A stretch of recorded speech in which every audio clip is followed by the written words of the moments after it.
Welcome back. It is 1611. In the last one, Isabella and William started secretly dating. Elias got permission from Ismay's older brother to court her. Theta got engaged. Marie tried to cause drama and failed. Hughie is reconnecting with his daughter. Everything is trudging along. So let's do birthday rolls for this year. We have quite a few, actually. So Solomon Waldrick can't get an 8 or a 16. He's good.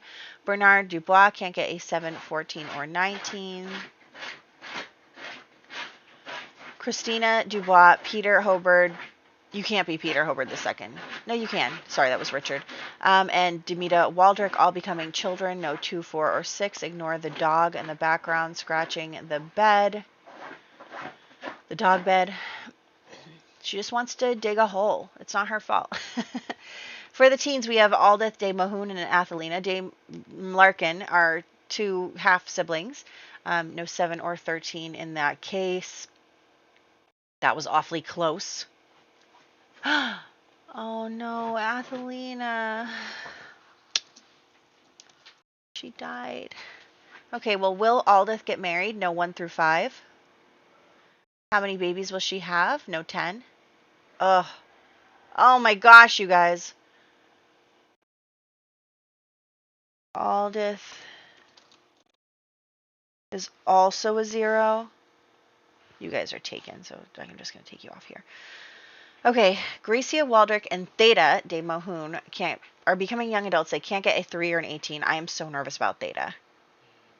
Theta, don't do it. She survived. Okay, she's getting married this year. And then Watira is passing away. It's been a long time. Watira has lived a very long time, so.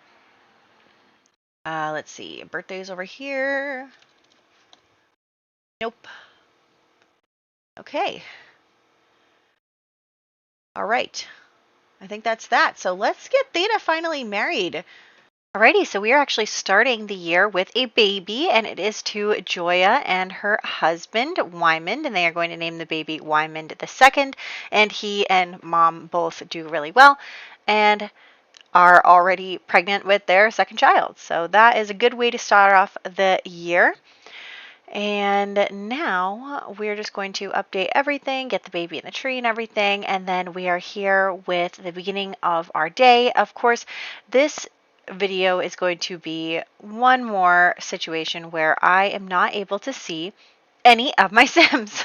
I can't see any of them, and it's so frustrating because I really just don't know why that's happening, and I've looked into it, and I've tried to get rid of certain things that I heard that, cause problems and stuff, but I just don't know how to fix it. So I did fix my UI issue, and it actually was, as per usual, UI cheats. So I deleted that again. I think it's not that I don't like that mod, it's just that I don't like to have to update it every single time. So anyway, we are just going to have a low-key birthday party for Theta at the beginning of the day, and she is going to actually get married later on in the day. So that's why we're just having a low-key, family-only cake situation right now, in which you can only see Huey. But everyone is eating cake, I promise. And then you can see the chairs pull out. But yes, so then one of the things we have to do is now we actually have to get Juan to be engaged to her, because technically they're not engaged, even though in our story they are, but because she was just a teenager, that couldn't happen. And then also I can't have him propose to her because we can't see her, so we can't click on her, and it's really annoying. So anyway, let's start the wedding event. That is going to be our first thing that we're going to do this year, is host their wedding event. We're just going to go over to the church. And who's not invited? Marie. Marie is not invited. So we are just going to invite some people that we like and get them all in here and get it going. So here we are in the church. It's just a small little church that we have. No, you can't be straight. This is such a frustrating thing, because he's like, let's move in together. No, you can move in together in 2 seconds. Give me a second. And I say no. And then it's like, well, now their relationship is strained. No, no. You're going to move in together. Just get married. They're so annoying. But anyway, we're going to have the ceremony and get them married. Still can't see her. Really frustrating. but that's just the way that it's going to be, I guess. So everyone is really happy for them. It's just a low-key ceremony. It's not like this huge thing. Honestly, they don't really have the money to do a huge thing for Theta, and she's lucky that this is what she's getting, and also she's lucky that she's getting married at all. And so everyone's really happy for her and everything. And this is where my game crashed. So my game crashed. So then I had to kind of come back here and do a couple things. So that's why there are people missing. But something I wanted to focus on is, meanwhile, everyone's inside enjoying the banquet. I feel like, okay, this video, you're going to have to use your imaginations quite a bit because this game hates me. So what's happening is everyone's inside enjoying the wedding, enjoying everything, and then we have Isabella and William kind of sneak off to like canoodle in a little bit. So they're doing that, and Sophronia eventually walks out and sees what's going on here. So Sophronia has caught William and Isabella a little too close for comfort, right? A little too close. And she just immediately comes up to them and is like, what are you doing? What's going on here? And, they know they're caught. So they're just like, look, like we are together. We want to be together recording. And Sophronia is like, absolutely not. And she's like, look, William, it's nothing against you. I know you're a really nice guy. It's against your mother. That's the problem. She's like, really, really annoyed about this whole thing because she doesn't want Marie back in her life. She does not want to invite Marie back into their lives. So she's kind of arguing a little bit like, you guys can't see each other. What's going on? Blah, blah, blah. So she is very angry and is telling the kids, like, you got to stop this. You can't do this to me. So that is what's happening there. And then we're going to come back to that in just a moment. But for right now, we are going to, I'm actually playing in this household because I allowed them to move in together when I pulled back up the game. So we're actually in Theta's household. So we're just going to quickly send them home and get them pregnant, except they cannot use the bed for some reason. So I'm not really sure what's going on there. We're just going to accept it, I guess. But we are, ooh, that scared me. The dog brought over a bone and just like dropped it on the floor. There it goes again. Okay, so we're going to add him into the spreadsheet, and then also we are going to have them come here. We're going to get her pregnant, and then we're going to head back to our household, but we do have to update the family tree and everything, so we're going to do that also. So yes, it does say they're married. I don't know like what was going on there, but anyway, she's pregnant. It's a girl, and because it's a girl and she only has one baby try, I think that what we're going to do here is we are going to leave them the color red because it's just, that's just the way it is. They have a girl, so the girl is not going to inherit a color, so we can just keep them the color red because we don't need to get a new color for them when they're not going to use it later. Like, they don't have a boy. So that's that. We're going to keep it red for now. So that's what's going on there. And then we are going to add her into there. Okay. And you cannot see either one of them. Again, we're just going to have to use our imaginations because I'm really frustrated by this and I'm trying not to be. So we basically have Sophronia lecturing Isabella about the whole thing. She's like, look, you need to tell me exactly what happened. You need to tell me what's going on. And so Isabella kind of recounts the whole thing, that her and William have been getting really close. They're best friends, and it just kind of all came together naturally, and she really cares about him a lot, and he's in love with her, and just like all this stuff.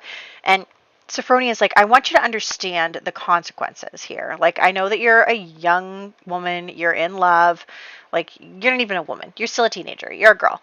And so she's like, you think you're in love, but you don't realize that, like, this could be a big problem. And Isabella's like, don't you want me to marry a duke? Like, don't you want... And Sophronia is like, I do, but that's not the thing that is important in your life to, marry a title holder. So she's basically like, you need to think about what this is going to mean for your future, because if you have Marie as a mother-in-law and you have to live in that house with her, like, she's going to kill you. Like, she might actually kill you. It could definitely happen. And she's just trying to warn Isabella about these situations because, it's scary to her that her daughter is putting herself in a situation where something really bad could happen to her. So she gives her that lecture. Meanwhile, we're going to have a teen hangout. some people are still alive that are not supposed to be, and I don't know why my game is not killing people when I tell it to kill people, but that's just the way things are also. Um, and we can't see anybody. I mean, we can see the boys for some reason. So anyway, what's happening here that I will explain is me getting rid of some Sims that aren't supposed to be alive. But yes, so the teens have like a hangout situation. They all go out to the library and spend some time and, are having a little outing event type of deal. And so one of the things that is happening here is, Gracia has just entered into a young adulthood. She's just become very eligible for marriage. She's like ready to get married. We don't actually have anyone to marry her to just yet, but potentially we will. I was actually trying to map out who could marry who based on our list there, but regardless, Gracia is getting a lot of attention as a newly minted young woman, and Isabella's kind of jealous. She is kind of jealous of that, and she is, as we know, very attention seeking. She just likes to be the center of attention. She likes it when people like her, and so she doesn't like that all of the guys are kind of fawning over Gracia. And so she starts a little something with Gracia, just like pulls her aside and just kind of starts arguing with her, like, oh, you think you're so much better than everybody else, blah, blah, blah. She just starts in on the catty, mean comments about Gracia and how, kind of projecting onto her, like, you like the attention, blah, blah, blah. And so they start to get into it because Gracie is not going to take that. So they start to get into a bit of an argument. And so people start to notice, right? People start to notice that there is an argument ongoing. And so William actually steps in. He's like, hey, what's going on? He kind of steps up and he kind of hears Isabella being really unkind. And he's like, what is the deal here? Like, what is going on? Why are you saying those things? And Isabella does not want to look bad in William's eyes. She does not want him to think that she is not, perfect and lovely and all of that stuff. So she basically tells him, well, she started it. Gracia started it. And makes up some lie about like Gracia, mocking her about her family situation or something. And William takes that personally because obviously he had the same family situation as Isabella. Like they lived together as children. So he had the same situation. And so he doesn't appreciate that situation that he was also in and also that Isabella was in being made fun of. So he doesn't like that. And so he kind of says to Gracia, like, that's so rude. How dare you? Like, you can get lost if you don't want to be kind. And so he basically kind of kicks her out of the gathering. And nobody's going to do anything. He is a duke after all. So Isabella's starting some drama. I'm just going to say that. And then we are going to switch gears to Elias and Ismay. So first what I'm going to do here is we're just like over at this household. It's not the middle of the night, but I wanted to get to the next day first because, I try to separate the events that I'm going to have happen so that I can spread them out throughout the year. So I didn't want to continue to do stuff during this sim day. So we're just going to kill Athelina and we're going to do as many birthday things as we can overnight here while we wait for the next day so that Elias actually wants to introduce Ismay to Marie because he's gotten permission from Ismay's older brother in order to court and potentially marry her. And so because of that, he needs to get the buy-in from his mom too. I mean, he doesn't need to, but he obviously is going to tell her and wants her permission in a way because I don't know, it's his mom. So anyway, he's got to tell his family at some point.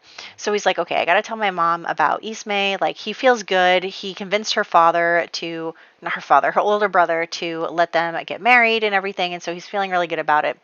And we are going to bring the children here.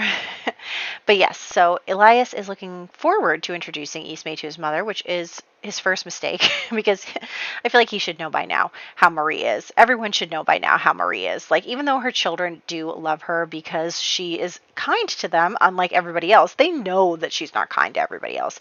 Like, they know that she's not a nice person. But, That's just the way it is. So anyway, we are going to invite her over now. So Ismay is coming over, and we are gonna do a hangout because I honestly love the hangout system. It works so well for what I'm trying to do because sometimes I just want a couple of Sims to do something. And before, as you remember, I used to invite a Sim to a place and then they just leave immediately. But with the hangout, they don't. They can't leave. So I love that very much. Anyway, we can't see Ismay, and I think we also might not be able to see Marie. So that's where we're at. So anyway, he introduces them. He's like, "Mother, like this is Ismay Hobard. Um, I'm courting her. We're in love. You know, I've talked to her older brother. Like we're doing the thing, and I'm going to marry her because he again is an insta love kind of guy. So Marie is obviously shocked. She is not prepared for this because she really thought that her kids were just going to go along with whatever she told them to do. That she was going to tell them who to marry and they were just going to say okay. And I think Elias might have done that, except for the fact that he, spotted Eastman and fell in love, fell in love at first sight. And so he's going to come and talk to his mother about it. And Marie is like, absolutely not. Like Marie is like, no, no, no. Like I don't like the Hobart family. They've caused me some drama and I don't like it. And she's just going on and on. She's like, no, no, you can't marry her. Like they're not even titled, all this stuff. And so she's really getting into a fight with Elias in a way that causes their friendship to go down like entirely because obviously Elias is an insta love guy. He's so in love with her. He's like obsessed with her. And so because of that, he is very much in the fog of his romantic ideals. Whether or not that's a good thing or a bad thing in this case, who knows? But he is very much going to defend the woman he loves against his mother. And you could see William kind of step in a little bit there as well to be like, whoa, okay, why are we all arguing? Like, let's stop. So Marie is not happy. I feel like it sounds like the dog is ripping up the carpet, but I think it's just the bone. Anyway, so we're going to do birthdays next. Lots of stuff going on. Lots of like small progressions each year into a lot of these stories. Yeah, I think it's the bone if you hear that. Anyway, so for birthdays, we have Solomon Waldrick becoming an infant, Bernard Dubois becoming a toddler, Christina Dubois becoming a child, Peter Hobard II becoming a child, Demita Waldrick becoming a child, Aldous de Mohun becoming a teenager, Athelina Larkin passing away, Gracia Waldrick becoming a young adult, Theodore Verduzco now becoming a young adult, Witchera Hobart dying, Wyman Hobart II being born and becoming an infant, and then unfortunately this happened off camera at the very end of the year because we know that is when Joan has been having her babies. Unfortunately, Joan did die in childbirth this year. The baby did survive so far, but Joan has passed away in childbirth. She was only one baby short of finishing all her baby tries. But yes, it was very shocking to me, but that's just what happened. So that is everything. I think what's probably going to end up happening is we have one more girl than boys in our list of, although I guess more people will be becoming teens and stuff, so who knows what'll change there, but I am going to try and pair off everybody as best I can. I do not want to introduce any new Sims until we move to America, which I don't know if is a bad idea or not, because it could end up being a very bad idea considering that half of the Sims are going to die there. But we're going to find out together. That is definitely going to be an interesting year. We're going to see whether our Sims live or die. But next year, the big event is actually going to be Sophronia's birthday. So I'm a little nervous about that, but she is getting older, and that's just what goes on in life. So let's hope that she survives. But anyway, I will catch you in the next one.